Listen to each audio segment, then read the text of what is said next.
En esta ocasión hemos viajado hasta Ginebra, que está ubicada aquí en el lago Léman. Es evidentemente la puerta a los Alpes, un lugar, un destino turístico para explorar, para hacer senderismo, para subir a las montañas en plena naturaleza y además es sede de muchísimas organizaciones internacionales como la ONU o la Cruz Roja. Pero es que además cuenta con un centro de investigación, el CERN. Estamos con Lorenzo, que nos va a contar realmente qué es el CERN, porque suena ya, la palabra ya suena mal, ¿verdad? ¿Qué significa, por cierto? CERN. El CERN es un acrónimo que significa es el Centro Europeo por la Búsqueda e Innovación Nuclear. Es decir, que no es cuando pensamos en nuclear, pensamos en centrales nucleares, no es el tipo de energía nuclear, sino nosotros nos centramos en una dimensión mucho más pequeña, que son las partículas, los átomos. De aquí de la palabra nuclear, porque nosotros investigamos sobre los núcleos de la materia. Es un centro de investigación que tiene muchas peculiaridades. De entrada, la fundación. Estamos hablando que se fundó en 1957 por un motivo. ¿Y por quién? Se formó hace 70 años casi, y es que realmente en Europa el clima que había, estamos en la Guerra Fría, estamos después de la Segunda Guerra Mundial, había necesidad de querer salir adelante, de querer recuperar el estatus que tenía Europa antes, de querer que Europa fuera otra vez el centro del mundo en cuanto a investigación, en cuanto a tecnología.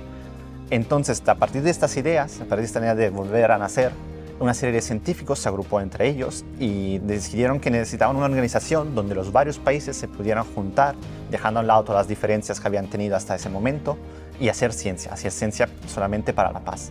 Y desde ahí, desde la idea de estos científicos, es ahí donde nace el CERN.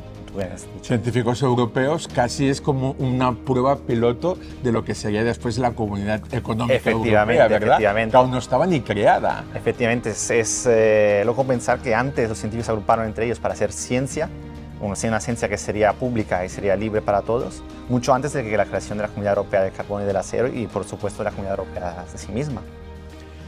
Ahora en casa estáis viendo detrás nuestro una máquina, casi podemos hablar de una máquina infernal, pero que es muy curiosa porque es el principio del CERN. Esto fue la primera instalación que hubo aquí. ¿Qué es exactamente esto que tenemos?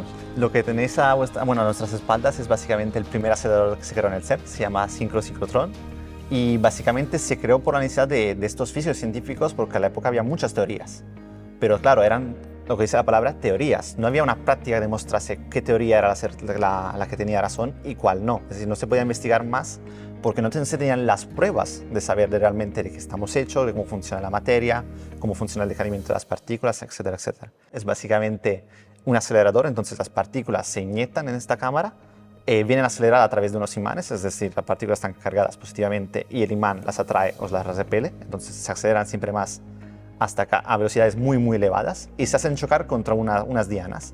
Al chocar estas partículas se rompe su interior y se puede ver efectivamente lo que hay dentro. Es como la reconstrucción de un puzzle en que tú lo rompes en 1000 piezas y luego vas a analizar las piezas que quedan para ver lo que es.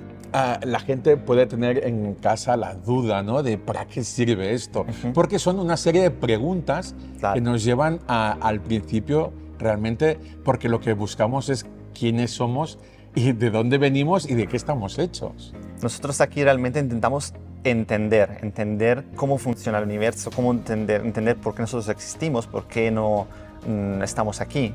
Para eso tenemos que llegar a un nivel tan pequeñito de resolución que siempre tenemos que ir más a fondo, más a fondo y más a fondo.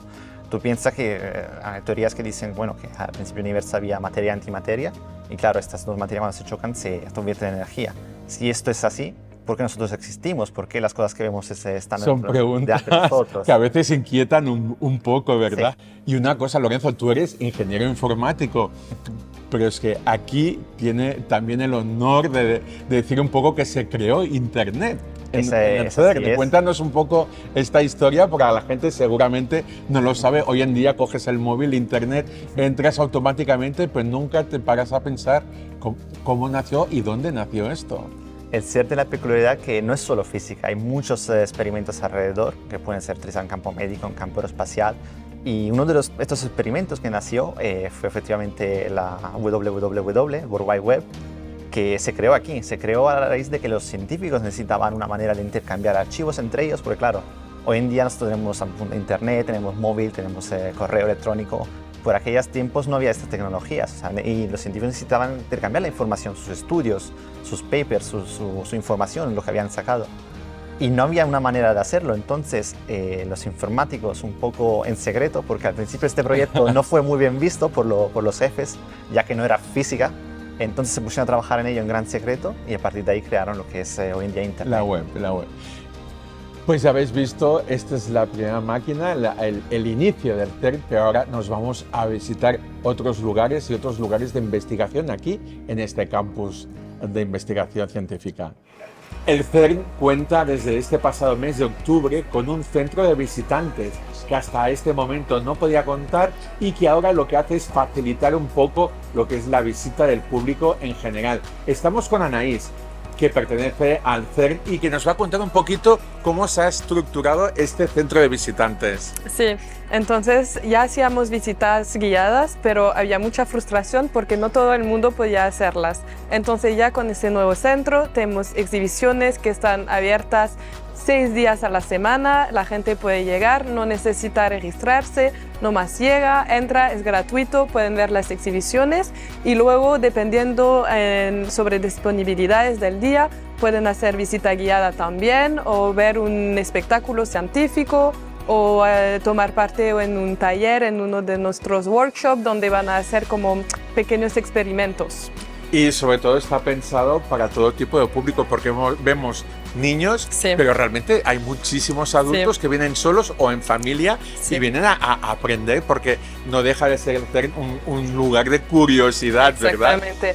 En ese lugar hay algo para cualquier tipo de público. Si es un niño muy joven, va a encontrar cosas simples que le van a gustar y donde va a poder empezar a entender lo que es la ciencia, pero también si es alguien que ya es un fan del CERN, también va a ver cosas muy complejas y va a poder interesarse en las cosas más recientes, en las búsquedas más complejas. Pues ya lo veis, venir aquí a Ginebra no es solo venir a disfrutar de esta excelente ciudad, de disfrutar de su famoso lago, sino venir al CERN, que es un poco a descubrir todas esas partículas tan pequeñas que realmente nos afectan tanto a nosotros y un poco a descubrir de dónde venimos y a dónde vamos. Y lo vais a hacer aquí en el CERN.